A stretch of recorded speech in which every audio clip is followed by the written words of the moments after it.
टूटे हुए सपने की सुने कौन सिसकी, अंतर को चीर व्यथा पलकों पर ठिठकी, हार नहीं मानूंगा रार नहीं ठानूंगा, काल के कपाल पर लिखता मिटाता हूँ, गीत नया गाता, गीत नया गाता। ये पंक्तियां भारत रत्न अटल बिहारी वाजपेयी जी की हैं, जो कविता से ज्यादा उनके स्वभाव को बताती हैं। आज उनकी जयंती पर हम उनके पद, सत्ता और भाषण की नहीं, बल्कि उन घटनाओं की बात करेंगे जो उन्हें सबसे अलग बनाती हैं। अक्सर पूछा जाता है कि अटल जी की पहली कविता कौन सी थी, लेकिन सच तो ये है कि अटल जी की पहली कविता जैसा कोई लिखित प्रमाण नहीं है, क्योंकि कविता उन्होंने कभी किसी मंच से नहीं, बल्कि अनुभव से शुरू की थी। छात्र जीवन में आरएसएस की शाखाओं और छोटी बैठकों में वो कविता किया करते थे, इसीलिए उनकी कविताएं सजावटी नहीं, जमीनी थी। 1962 भारत चीन युद्ध के बाद भारत को अंतर्राष्ट्रीय मंच पर अपना मजबूत पक्ष रखना था। उस समय अटल जी सत्ता में नहीं थे, वे विपक्ष में थे। फिर भी प्रधानमंत्री जवाहरलाल नेहरू ने उन्हें भारतीय प्रतिनिधिमंडल का नेतृत्व सौंपा, क्योंकि नेहरू जी जानते थे उस समय देश को राजनीति नहीं, बल्कि संयमित और विश्वसनीय आवाज चाहिए। अटल जी ने बिना नारेबाजी, बिना आक्रोश भारत का पक्ष रखा, और यहीं से दुनिया ने उनकी वाणी को गंभीरता से सुना। अटल बिहारी वाजपेयी हमेशा अविवाहित रहे, ये तो सभी लोग जानते हैं, लेकिन बहुत कम लोग जानते हैं कि उन्होंने अपने करीबी मित्र की बेटी नमिता भट्टाचार्य को अपनी पुत्री की तरह पाला।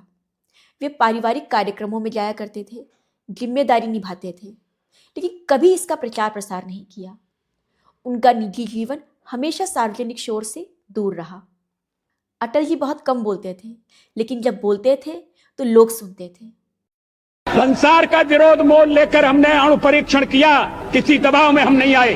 अणु परीक्षण के मामले में जो पूर्व प्रधानमंत्री हैं, उन्होंने किस तरह से व्यवहार किया था, मैं सारा चिट्ठा सदन के सामने रख सकता हूं। एक बार परीक्षण करने के लिए गड्ढा। वे अक्सर बड़े फैसले लेने से पहले लंबा मौन रखते थे और कभी भी कोई फाइल बिना पूरी पढ़े साइन नहीं करते थे। एक बार संसद में उन पर कड़वे व्यक्तिगत हमले हुए। उन्होंने कभी पलटकर वार नहीं किया, मुस्कुरा दिए या कविता कह दी। अटल जी का मानना था कि राजनीति में विरोध जरूरी है, लेकिन कटुता नहीं। 1975 की इमरजेंसी में अटल बिहारी वाजपेयी जी जेल गए। जेल में उन्होंने क्रोध नहीं पाला, बल्कि लिखा, और वहीं से आई कैदी कवि राय की कुंडलियां, जो उनका पहला दस्तावेजी काव्य संग्रह माना जाता है। जेल से निकलने के बाद अटल जी ने बदले की भाषा नहीं बोली, और यही साफ अंतर समझ में आता है कि कुछ लोग सत्ता बदलने के बाद बदल जाते हैं, लेकिन अटल जी ने हालात बदलने के बावजूद लोकतंत्र की मर्यादा नहीं छोड़ी।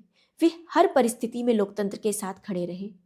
1977 में विदेश मंत्री बनने के बाद अटल बिहारी वाजपेयी जी संयुक्त राष्ट्र महासभा पहुंचे।